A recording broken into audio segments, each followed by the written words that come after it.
So good evening mga bossing. Another late night installation po tayo ng front LED grill lights, then BiLed 2.0 sa Toyota Fortuner GR. Yan, 2025. As you can see, napaka-pogi niyan mga boss. Fit na fit. Yan. Kitang-kita nyo ang output niyan. Yan. Napakalakas din mga bossing. Then nagpakabit din po pala si sir ng front LED grill lights. Ayan, 4 po yan. Ito yung itsura niyan. Yan. So itong BiLed projector natin mga bossing is nag-high beam din po ito pag mag-high beam si sir sa headlight niya. So check natin mamaya mga bossing.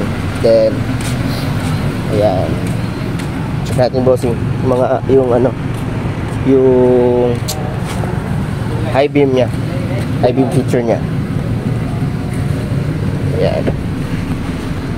So high beam ko mga bossing yan. As you can see, napakalakas na yan.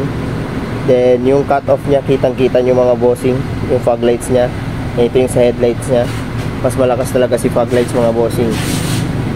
Then ito pag naka-high beam siya. Ayan. Kitang-kita nyo yung difference mga boss. Ayan. Yan, fog lights only. Then headlight ni bossing. Yan.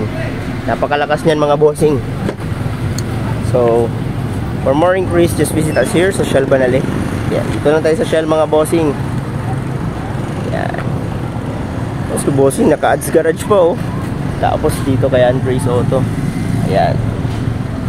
So feel free to visit us here lang mga bossing. Ito highway lang po yan. Then Price Gas, tabi po tayo ng Price Gas. Ayan, Andres Auto Accessories mga boss. Sheesh!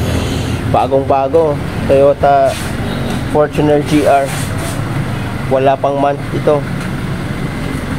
Ayan, bagong bago mga bossing. Sheesh!